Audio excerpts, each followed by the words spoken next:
लेकिन सुखदेव जी महाराज कहते हैं कि राजन, जब उसके देह में आग लगाई गई तो दह्यमानस्य देहस्य धूमश्चासुर गौरवः, जब पूतना के देह में आग लगाई तो कोसों दूर तक का जितना वातावरण था सब सुगंधित हो गया। परीक्षित जी कहते हैं कि महाराज, पूतना तो राक्षसी थी, अच्छा गुण तो इसमें एक भी था नहीं, तो फिर इसके देह में सुगंध कहाँ से आ गई? कहाँ से इसके देह में इतनी सुगंध आ गई? इसको जलाने से सुगंध कहाँ से आई? सुखदेव जी महाराज कहते हैं कि राजन, अब इसको राक्षसी कौन कहेगा, इसको पापिनी कौन कहेगा? अरे जिसने साक्षात हरि को अपना स्तन बांध कर आया हो, उसको अब पापिनी कौन कहेगा? हमारे प्रभु तो इतने दयालु हैं, इतने कृपालु हैं। पहले भी आपने श्रवण किया, सुखदेव जी इसी गुण से तो प्रभावित हुए थे भगवान की। अपनी समाधि छोड़कर के इसी गुण से को सुनकर के तो अपनी समाधि छोड़ के आए थे। अहोवकीयं स्तन कालकूटम जिघांसया पाययदप्य साध्वी। अरे जो वकी पूतना प्रभु को मारने के लिए आई थी, ऐसी पूतना को भी भगवान ने परम गति प्रदान कर दी, अपना निज लोक प्राप्त करा दिया, अपने धाम में पूतना को भेज दिया। अरे जिस पूतना में एक भी कोई गुण नहीं था, सारे अवगुण ही अवगुण थे, एक भी गुण इसमें नहीं था। किसी ने कहा कि भैया नाम अच्छा होगा, तो बोले नाम अच्छा नहीं है। नाम क्या है? पूतना। पूतना लोकवालघ्नी राक्षसी रुधिरासना शिशुंश जिघांसयापि हरये स्तनम दत्वापसद्गतिम्। नाम भी अच्छा नहीं था। नाम क्या था? पूतना, माने पुत्र नहीं होना चाहिए, इतना इतना अपवित्र नाम था। किसी ने कहा कि भैया नाम अच्छा नहीं था तो काम अच्छा करती होगी। जरूरी नहीं कि नाम कई बार अच्छा ना भी हो तो व्यक्ति काम अच्छा करता है, हो सकता है नाम अच्छा नहीं तो काम अच्छा करती होगी। लेकिन बोले नहीं, काम भी अच्छा नहीं। काम क्या करती है? लोकवालघ्नी, बच्चों को मारने का काम करती है, तो काम भी अच्छा नहीं।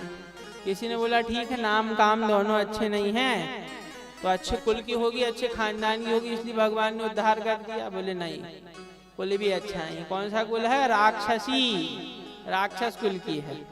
किसी ने कहा कि ठीक है, कुल अच्छा नहीं है तो आहार अच्छा कर दी होगी, आहार इसका अच्छा होगा। बोले नहीं, आहार भी अच्छा नहीं। आहार क्या है? रुधिरासना, खून पीने वाली।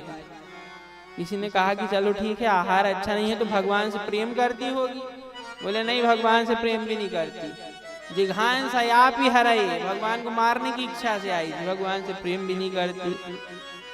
ऐसी पूतना जो भगवान को स्तनों में जहर लगा कर के आई थी, एक भी जिसमें गुण नहीं था, ऐसी पूतना को भी भगवान ने तार दिया। कौन इतना दयालु होगा? न जाने कौन से गुण पे दयानिधि रीझ जाते हैं। भगवान तो भक्त के गुण को नहीं देखते, भगवान तो भक्त की भक्ति को देखते।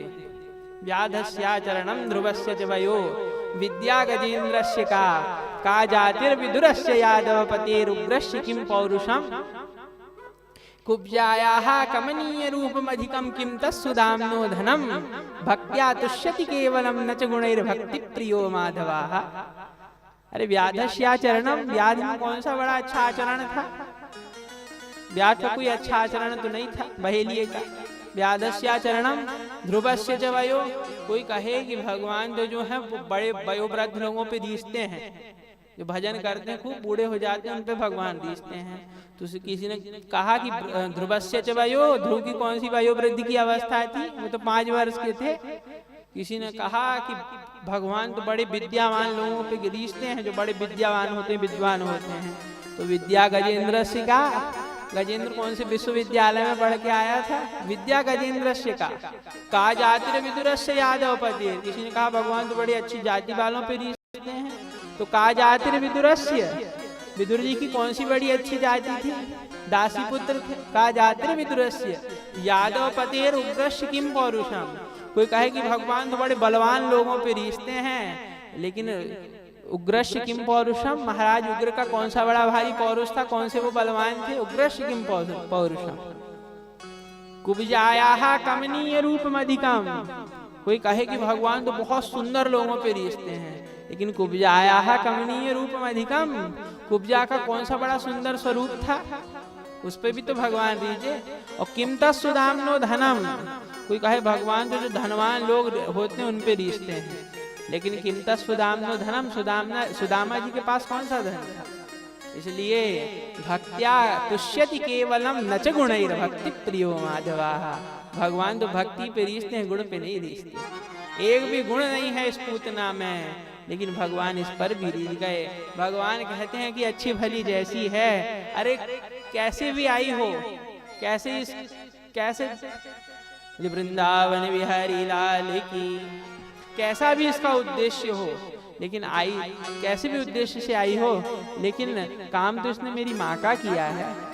अरे अपना स्तनपान तो माँ अपने बच्चों को कराती है, जैसे भी आई हो, लेकिन इसने काम तो मेरी माँ का किया है, इसलिए इसको पदवी तो मैं अपनी माँ की दूंगा। तो जिस लोक में मैया यशोदा को भेजा था, उसी लोक में आज उसी लोक में आज पूतना को भी भगवान ने भेज दिया, माँ के लोक में भगवान ने भेज दिया। भगवान तो संसारियों के गुणों को और अवगुणों को नहीं देखते, भगवान संसारियों के अवगुणों को नहीं देखते। क्योंकि तो भगवान संसारियों के अवगुणों को देखते तो फिर किसी का उद्धार ही नहीं होता।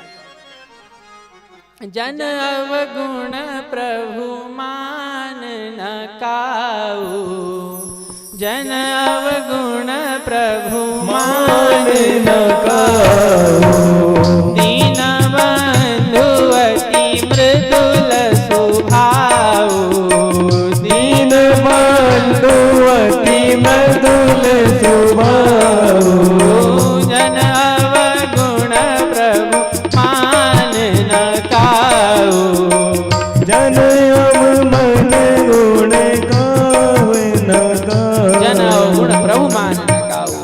भगवान तो संसारियों के अवगुण को नहीं देखते हैं, भगवान तो बड़े कृपालु हैं। क्योंकि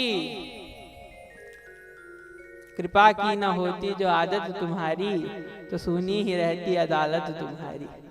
ये तो भगवान की कृपा की आदत ना होती तो भगवान की अदालत सुनी रह जाती, क्योंकि एक एक के गुण देख करके भगवान सबको अपने धाम में लेते, तो फिर इतना गुणी तो कोई है ही नहीं संसार में, परिपूर्ण गुणी जिसमें गुण ही गुण हो, जो भगवान के धाम में चला जाए। तो भगवान जिस पर कृपा कर देते हैं उसको अपने धाम में ले जा लेते हैं।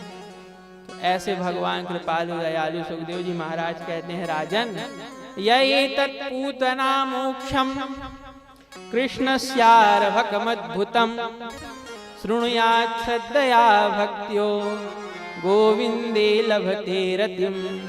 जो इस पूतना मोक्ष की कथा को श्रद्धा से सुनता है, पढ़ता है, उसे भगवान के चरण कमलों में श्रद्धा हो जाती है, उसकी भगवान के चरण कमलों में भक्ति हो जाती है। शृणुयात् श्रद्धया भक्त्यो, सुनते ही उसके हृदय में भगवान के प्रति श्रद्धा हो जाती है, भगवान के चरण कमलों के प्रति भक्ति हो जाती है। ऐसी ये पूतना मोक्ष की कथा, इस प्रकार से सुखदेव जी महाराज ने पूतना मोक्ष की कथा सुनाई। आगे सुखदेव जी वर्णन करते हैं कि एक दिन